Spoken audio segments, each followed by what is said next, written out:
Hi guys, today we have an exciting class ready for you today. We are going to go over hair cutting objectives. We're going to talk about hand position, body position. We're also going to talk about the techniques and geometric shapes. We're also going to go on a big field trip all the way to Russia to a museum, and we're going to look for inspiration. We're going to look for inspiration throughout the museum, in the structures, in the building, in the windows. And we're going to see different things, and we're going to try to come up with things that we can do that inspires us to do better haircuts and be better hair cutters. We're also going to do a haircut. I'm going to do a square one length with square layers and just kind of talk about geometric shapes and how that belongs inside of a haircut. We're also going to blow dry and style it. We're going to go over the 5 phases of a haircut. We have an action-packed day for you today. I'm so excited. I'm happy for you to be involved. I have 3 wonderful activities that you guys can participate in, so that way you guys can get credit. So join me for the fun.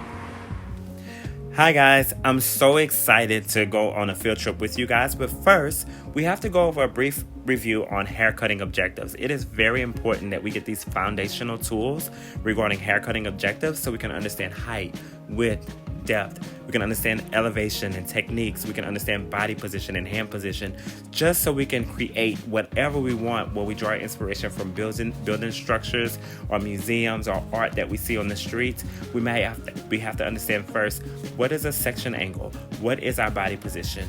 What is our basic shape? How does geometry play a part into hair cutting? So these cutting objectives are extremely important because once we understand the foundation of it, we can adapt it to whatever we want to create. So let's get into it. All haircuts have both vertical and horizontal dimension. The movements and controls of vertical and horizontal dimension are understood through the 3 principles of dimension. The 3 principles of dimension are height, width, and depth. You're going to need all 3 of these. They help control the basic shape, it helps control the technique, and it also controls over direction. And we're going to talk about all of these 3 things and how to shape and mold a haircut before breaking it down and comparing it to buildings and structures and things like that.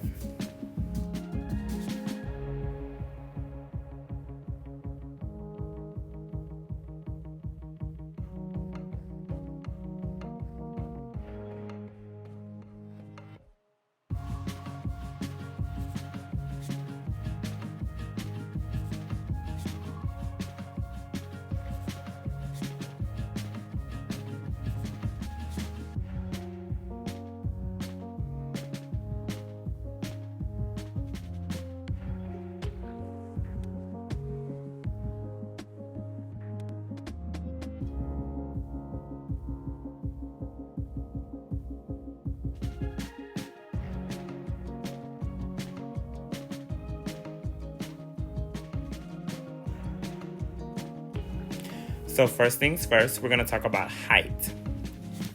Height is the vertical dimension of length and weight in a haircut. It is controlled through elevation and the cutting line. So height is almost as if you look at a really tall building, like let's say for instance, the Eiffel Tower or the Empire State Building. You're going to be looking straight up, vertical, and this is going to determine what length and the weight in the haircut. So if you were to look at a building in that way, like if you're standing at the very bottom of the building and you look straight up, this is going to be vertical, and this is going to give you your length and weight in the haircut. It also controls elevation. So elevation is going to be the degree of lift placed on a section of hair vertically from the positions from which it naturally falls. So if you were to pull your hair straight up, like from the apex, straight up from the top of the head, you have that at a 90-degree angle, and where it naturally falls, that's going to be your elevation if you were to just release it and allow it to fall down. That's considered elevation. So anywhere from it naturally falls all the way up into the degree of lift that you decide to raise it. Cutting line. Your cutting line is going to be the shape in which the hair is cut. The cutting line controls the steepness or shallowness of the vertical dimension. It allows you to connect 2 lengths of hair that can't be connected by elevation only. So basically, your cutting line is going to control the shape of the haircut.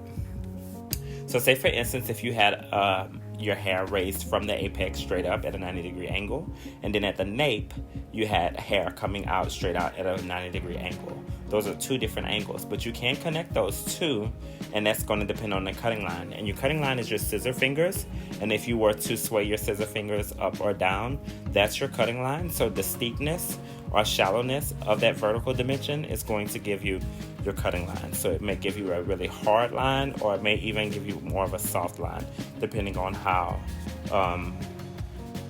sharp you have your cutting fingers for your cutting line. All right, there are 3 elevations used to distribute weight vertically in a haircut. First is going to be your 0 degree. That means that the hair is not lifted whatsoever. It is balanced or parallel to the floor.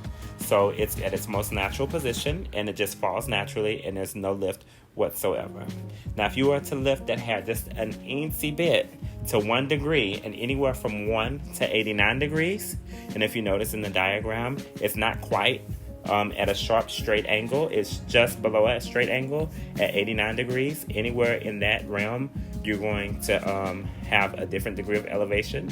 And then after that, if you get it to 90 and up, you're going to have a different degree of elevation because you're distributing weight in a different way. We're going to talk about our techniques in just a moment. So the choice of elevation and supporting cutting lines creates the technique. All right, our 0 degree of elevation. Not using any elevation allows you to maintain maximum density vertically. So like we just talked about height, this is very important. When you don't lift the hair vertically at all, you're going to get 0 degree of elevation. This creates our 1 length technique. So the benefits of a 1 length technique is that it gives you maximum density. All the hair falls to one place, so it gives you a very blunt look, a very bold statement, especially when it comes to like bobs or lobs or even an A-line haircut, things that you really want that weight to fall into one place. It makes the hair look fuller. So if the guest has very thin hair, it's going to make her hair look a lot fuller, especially if it's like fine and it's low density. All the hair falls to one spot, so that blunt cut allows her to make her have the appearance of fuller hair. So that's a great benefit from the 0 degree elevation.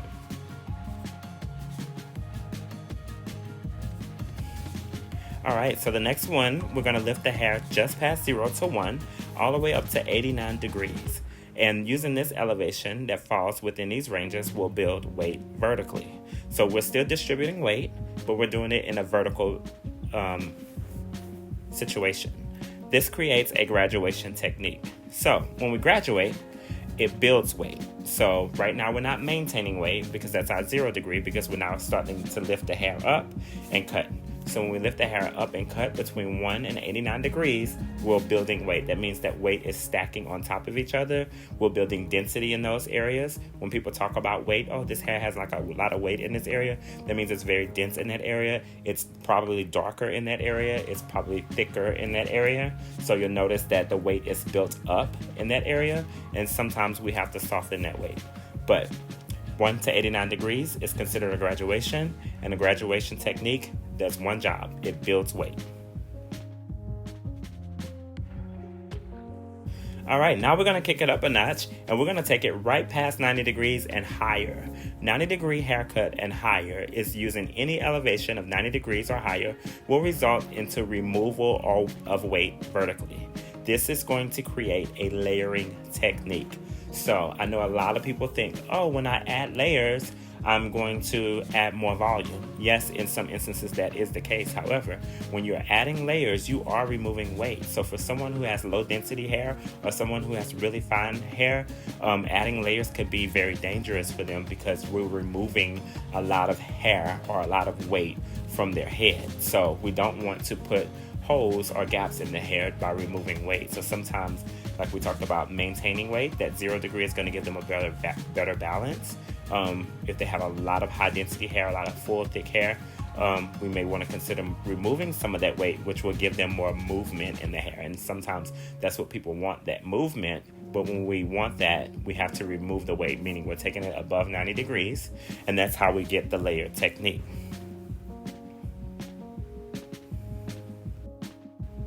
So if you think about the jobs that these 3 techniques possess, our 1 length is going to, at 0 degrees, is going to give us a 1 length haircut, which is going to do one thing: maintain weight. Our at 0 degrees elevation, our layers, when we go above 90, is going to remove weight. And our graduation is going to be from between 1 degree and 89 degrees, and that's going to build. So we build, we layer, and we maintain. I like to talk about hair cutting in its simplest forms. That way it won't be any confusion, because in most cases, people can overthink things, and unfortunately it will make you feel like hair cutting is difficult when it's not at all. There's 2 ways to create layers. We have 1 convex layer and 2 concave layers.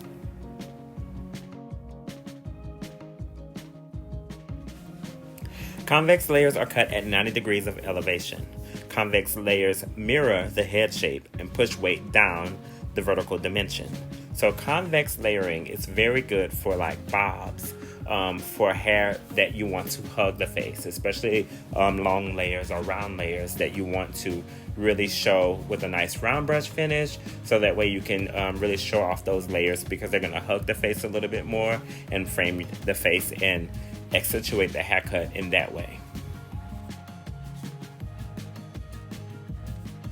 Concave layers, however, are cut with any elevation higher than 90 degrees. Concave layers will work against the head shape and push weight out from vertical dimensions. So these are going to actually do the opposite. So these layers are going to be cut higher than 90 degrees, and so they're going to be a lot of over direction, and they're going to work against the head shape and push weight away, especially for like short wispy cuts or pixie cuts or things like that you just really want to have, or like a faux hawk, where you really want to have that the layers to kind of go away from the head shape. If you're going to style it a little bit messy, or if you want to style it to where the hair is more sticking up, or you can style bedhead that way, concave layering is really great for that.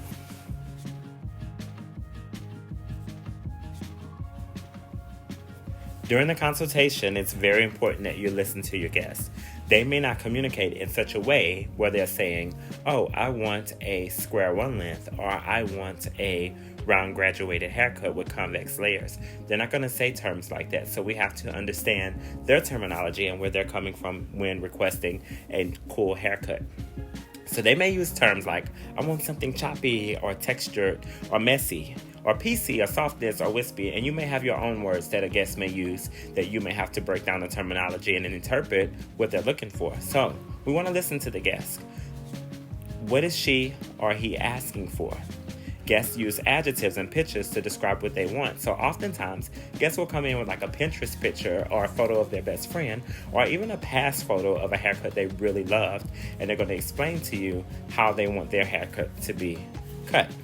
These terms should be a clue on how much elevation should be used. What would your approach be?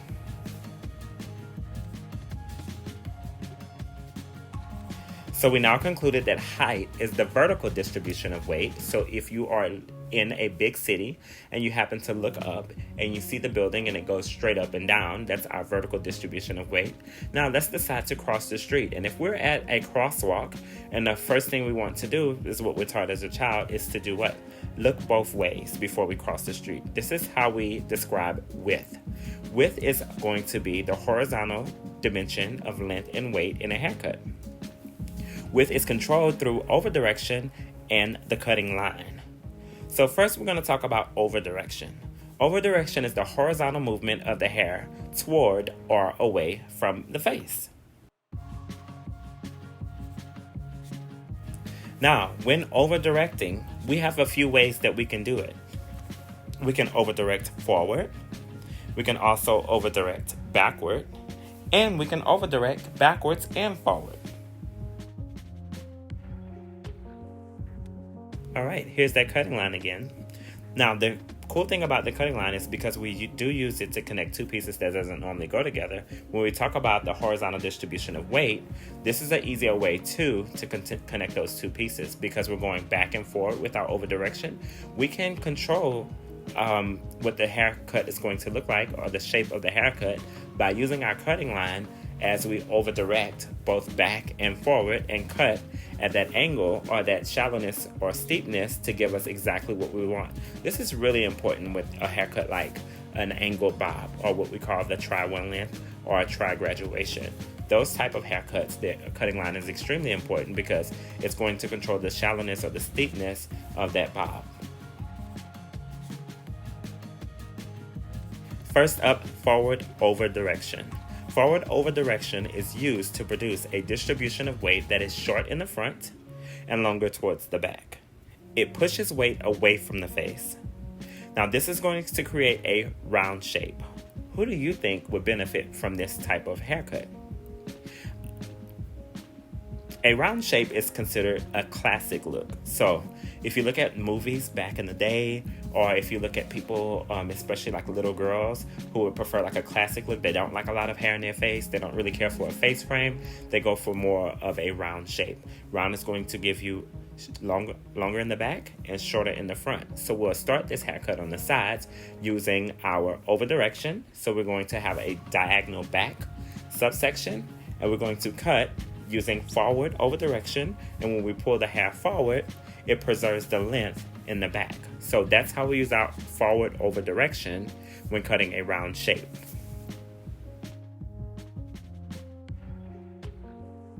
Backward over direction. This over direction procedure is used to produce a distribution of weight that is short in the back and longer towards the front. It pushes the weight towards the face. It's opposite of forward over direction. This is going to give you a triangular shape. Imagine pushing a child on a swing, and the further you pull the child back, it's going to be the further they go forward. That's how you achieve backward over direction. It's going to preserve the length in the front of the haircut and keep the hair short in the back. A triangular shape is considered more trendy. So this is the type of haircut for someone who likes to do a more edgy looks or more trendy in style looks.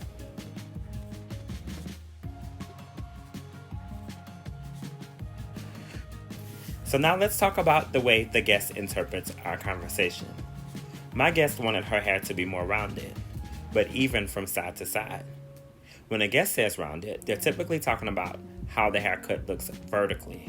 They're talking about how the hair looks styled overall. So sometimes they may bring in a photo and they'll show you a picture like this, but they're talking about how the hair is blown out and it gives it a round shape from the blowout.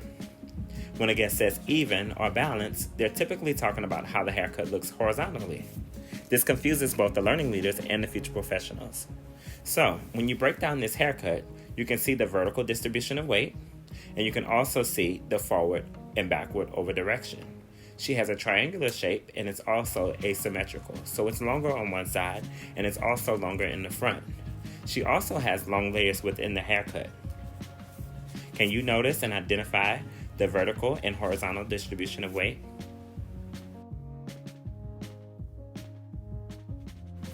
Depth. Depth is the length of a haircut, and length can be described in two ways: short to medium and medium to long. Short to medium is the hair that grows from the scalp to the shoulders, and medium to long is going to be from the shoulders and beyond. Length can be guest preference. This is when you have an opportunity to invite the guest into the choices that you make regarding the haircut. You also want to consider bone structure and lifestyle when considering the length that the guests choose for their haircut.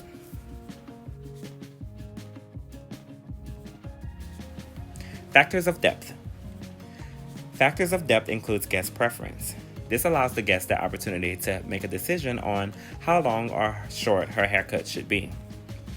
Things to consider in factors of depth: 1. Texture. Texture is defined as fine, medium, and coarse, and this is determined by the diameter of the hair strand. We have formation, which is the wave pattern of the hair, so the hair can be straight, wavy, curly, or extra curly. And then finally, density. Density is the amount of hair on the guest's head. And at any given point, all of these three factors will play an important role on how to cut the hair. For instance, if the guest has fine hair with straight formation and low density, you won't want to add layers to the hair because layers remove weight. You will probably want to settle for something like a one length that maintains weight that's going to give the guest an appearance of having fuller hair.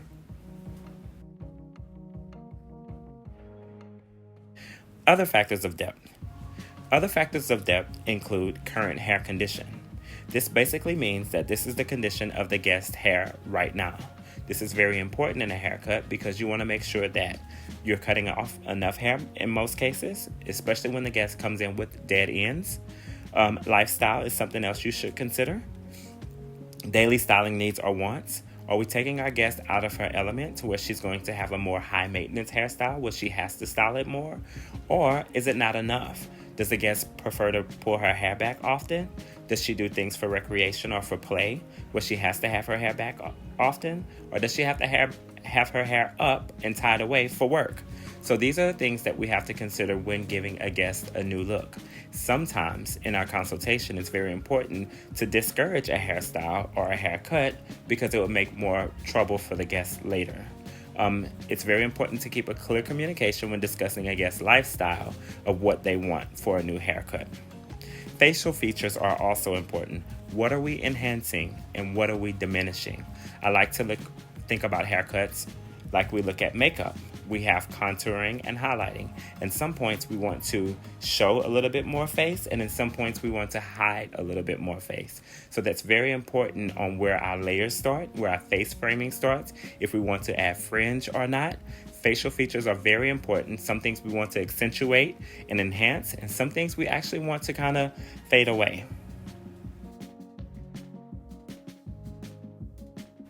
Let's take a moment and look at this haircut and determine which factors had the most impact in this haircut. Now, first, I want to point out that this guest has fringe. And in her fringe, sometimes people like to hide their forehead if they feel like their forehead is enlarged or too big. So fringe can complement someone very well. I think that fringe complements this haircut very well. Notice that the guest has or appear to has fine hair. With fine hair, we don't want to take away too much weight, and I think this stylist did a great job by removing weight but maintaining a lot of weight, especially around her cheekbones, because where her layers fall, it draws your attention to the cheekbones. So talking about enhancing and diminishing, this is exactly what it is. Your eyes immediately are drawn to her cheeks and her eyes and her lips because that's where the hair is laying. So this future professional or stylist did a great job into accentuating her good features. Now we have talked about height, width, and depth in a haircut. Let's talk about things that are also important in creating an excellent haircut. Section angle accuracy. This is a foundational system of choosing efficient sectioning to create a consistent and accurate results. Using section angle accuracy, we want to identify the 3 angles that we use to create these looks. So there are 3 section angles that are used to cut hair. Horizontal, which goes from side to side, diagonal, and then vertical, which goes straight up and down. We naturally apply a certain amount of elevation to each section angle.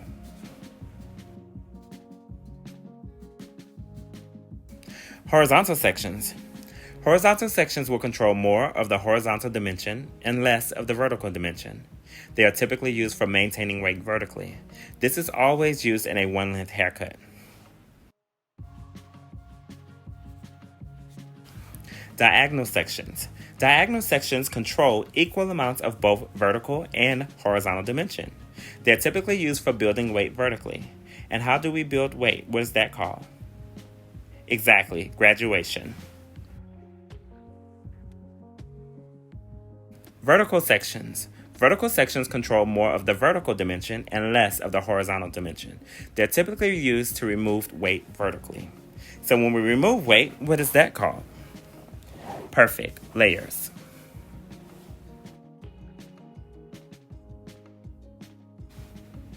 Now here's something you probably didn't realize. The closer the section angle gets to the horizontal axis, the heavier the end result tends to be.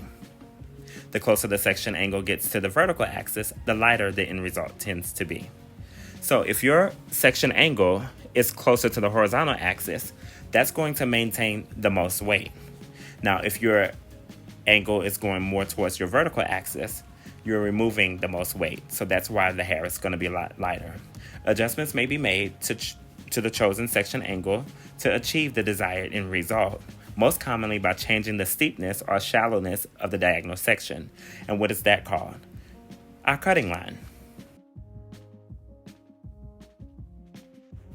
It's very important when to know what direction to choose. Weight tends to follow the section angle. Directing the section angle forward or backward will aid in the creation of horizontal dimension. This is very important in a one length, especially a square one length, because you have to go both forward and backward in your section angle to determine the square. Cutting parallel. Your cutting line and finger angle must support your chosen section angle. So, what I love to describe is your finger angle matches your section angle. So whatever section angle that you choose to have within the haircut, whether if it's vertical, horizontal, or diagonal, your finger angle must match the same, which is going to support your cutting line. So if you have a diagonal section angle, you're going to have a diagonal cutting line or finger angle. To create any finished end result, you will most likely use multiple section angles. Each should be chosen to make your work quick and efficient. Which section angles do you think we used here, and why? I'm noticing in this particular haircut that they use a variety of section angles because it looks like at some point we have maintained weight, we've also built weight, and we've created layers. So it seems like we've used both horizontal, vertical, and diagonal within the haircut. Do you see the same things I see?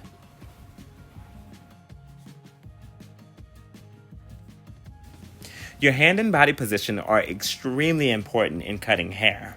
Your body in itself is the whole instrument that you're going to use when providing salon services. So, the position of the lower body along with the support of the upper body controls the creation of the entire haircut. First, let's talk lower body. Your lower body assists in overdirection, making it feel more natural. So remember, we can overdirect forward, backward, or both. So your hips are going to do the work with your lower body. Sometimes you may have to sway in the haircut to assist getting that lower body ready so it can give you the overdirection that you need. You don't want to work your upper body to move back and forward. You want to use your hips to do that.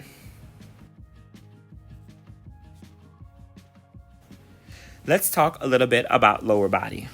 Lower body forward over direction basically means you're going to stand in front of the section and it's going to naturally produce a forward over direction. This is typically used to create horizontal dimension that is shorter in the front and longer in the back.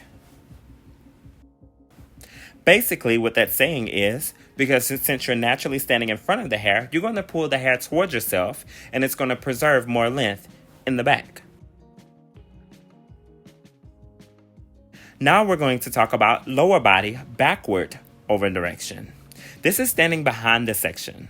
This is naturally going to produce a backward over direction. This is typically used to create horizontal dimension that is short from the back to the front. That's like when we talk about our triangular hair shapes. Like a triangular one length is going to be shorter in the back and longer in the front. So our body position, we're going to stand in the back of the haircut, which will naturally pull the hair towards us in the back of the head to give us longer hair in the front. Now we're really going to mix it up. We have lower body forward and backward over direction, standing behind and side to side of the section, typically used to create a balanced movement within horizontal dimension. This is going to give us that perfect square one length, because we're going to use both forward and backwards to get around the corners of the head shape. All right, guys, let's lift our hands above our heads. We're going to talk a little bit about upper body. Upper body includes our arms, elevation, over direction, hands, cutting line, finger angle, and tension.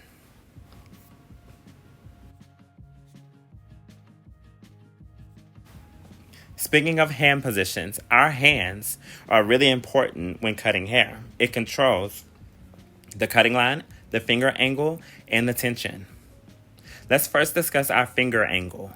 This helps control the cutting line by supporting the section angle, elevation, and over direction. So that basically means that the way our fingers are pointed, that's going to control that cutting line. It's going to also support the section angle that we chose, the elevation, the amount of lift in the hair, and the over direction, forward or backward. It also controls our tension. This is really important when doing haircuts because we want to keep our tension very consistent so the haircut can remain consistent as well. So our hand position is super important. The tension controls the amount of stretch or stress placed on a section of hair. Tension also affects the cleanliness of the dimension.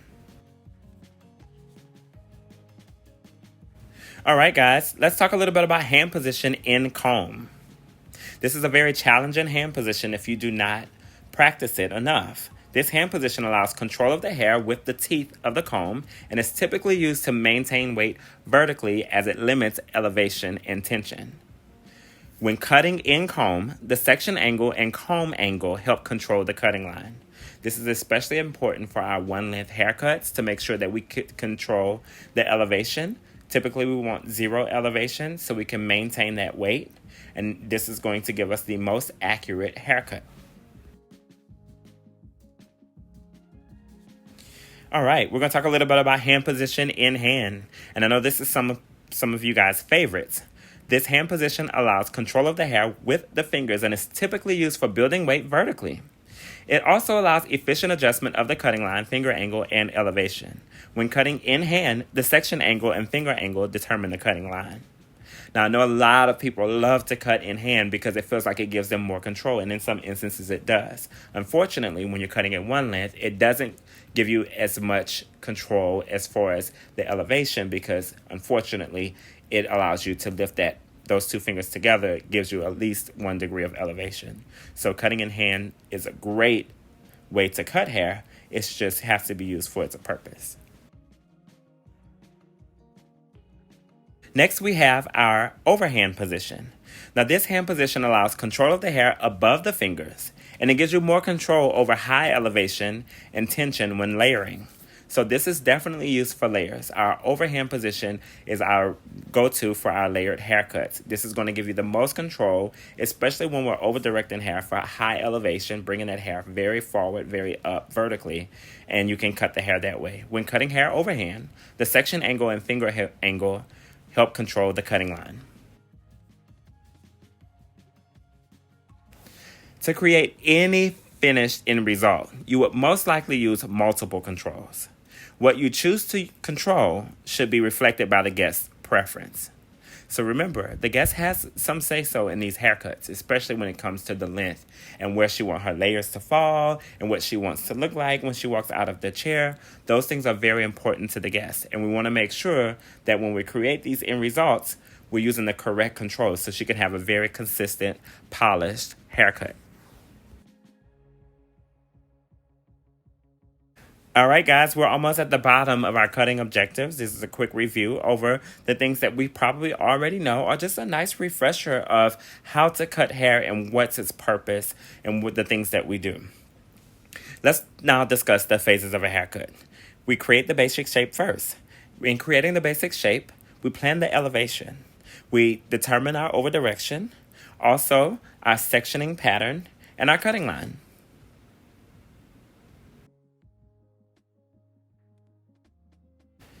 Next, we cross-check. Cross-check is basically the inspection of the opposite dimension in a haircut.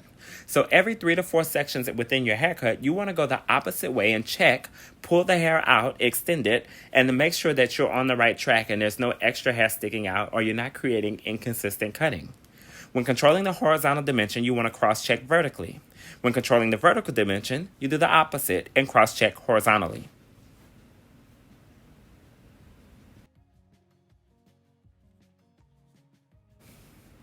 Now that we have the perfect haircut, we want to style it. So now we're going to blow dry the haircut. Using the proper pre-dry and finish methods to support the end result, we're going to give our guest exactly what she expects to see. Now we go into refinement. Refinement is the opportunity to enhance vertical and horizontal dimension by removing any unwanted weight. Refinement could also involve point cutting, texturizing, or razor work. It's like a cake. A cake is still a cake whether if it's iced or not. However, if you put beautiful artwork into it and put icing and make it colorful and pretty, it's a lot better, or at least it appeals to the eye a lot better. Refinement gives you that opportunity to put those little finishing touches that you just love or want people to see to make the cake a lot more desirable. Style and finish. Now we're done. This is your opportunity to create the finished style discussed in the guest consultation. Sometimes you have to use your finish and blow dry techniques like leafing and beveling, sometimes round brush, and sometimes hot tools. This is going to give the guest the end result that she came in here for. The finished result is a reflection of the guest's desire and your ability to create. The finished look should please one person, the guest. So sometimes that means that the guest may want something that's a little bit undesirable to our stylist's eyes, but if that's what the guests like, we should execute that style regardless. Bone structure. Bone structure affects the end result. It creates a language of communication and it helps navigate through a haircut.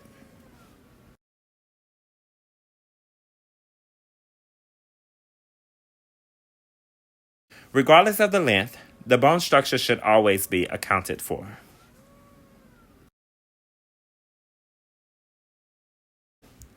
Okay, guys, this concludes our refresher course on haircutting objectives. Hopefully you had an opportunity to be refreshed on our techniques, also height, width, and depth, and also our finishing